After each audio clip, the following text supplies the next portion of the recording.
40 பேர் போய் 40 பேர் டெல்லிக்கு போய் என்ன பண்ணுறாங்க என்ன பண்ணுறாங்க அப்படின்னு எடுபடி எடப்பாடி கேட்டார்.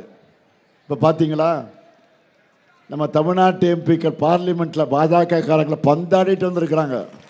இதுவே அதிமுக அடிமைகள் அங்கே போயிருந்தா என்ன பண்ணியிருப்பாங்கன்னு உங்களுக்கே நல்லா தெரியும். கருப்பு சிவப்பு பட கடைசி சொட்டு ரத்தம் இருக்கும் வர விடாமுயற்சியா தமிழ்நாட்டுக்காக போராடும். இப்ப சொல்லுங்க, இந்த மண்ணில் யார் ஆட்சி வேணும், யார் ஆட்சி தொடரணும், யார் ஆட்சி தொடரணும்? 200 தொகுதிகளுக்கு மேல எந்த அணி வெல்லணும்? தமிழ்நாடு அணியா டெல்லி அணியா? தமிழ்நாடு அணியா டெல்லி அணியா? இன்னைக்கு தமிழ்நாட்டுக்கு மிக மிக ஒரு முக்கியமான நாள். ஏன்? இந்திய அரசியலுக்கே ஒரு மிக முக்கியமான நாள். அந்த அளவுக்கு ஒரு முக்கியமான சட்டத்தை நாம் நிறைவேற்றிட்டு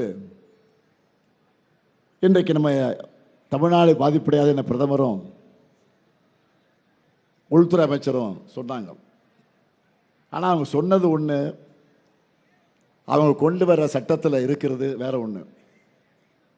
எழுத்துப்பூர்வமாக சட்டத்தில் என்ன இருக்கோ அதுதான் மதிப்பு.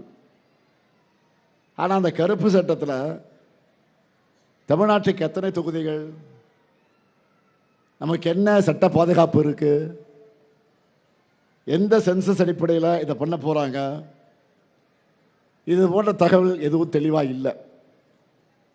1971 சென்சஸ் அடிப்படையில் தான் எந்த தொகுதி மறுவரையும் நடக்கணும். தொகுதி அளவுகளுக்கான அடிப்படையான 2011 சென்சஸில் எடுத்துக்க கூடாதுன்னு நாம் போராடுறோம். அப்படி பண்ணால் தமிழ்நாட்டினுடைய தொகுதிகள் இப்போ இருக்கக்கூடிய அளவு அதிலிருந்து குறைஞ்சிரும். அதுக்காக நாம் ஒத்துக்க மாட்டோம். மொத்தத்தில் இப்போ இங்கே கொண்டு வர பார்த்த சட்டம் என்ன தெரியுமா? ஒரு பிளாங்க் செக் மாதிரி. அதில் தான் நம்மளுடைய கையெழுத்தை போட சொன்னாங்க. இவங்க நம்மக்கிட்ட இருந்த எவ்வளவோ பிடுங்க போகிறாங்கன்னு தெரியாமல் நாம் எப்படி இதை ஒத்துக்க முடியும்? தமிழ்நாட்டை மிரட்டி பார்த்தவங்களுக்கு இன்னைக்கு தக்க பதிலடி நாடாளுமன்றத்தில் கிடைச்சிருக்கு.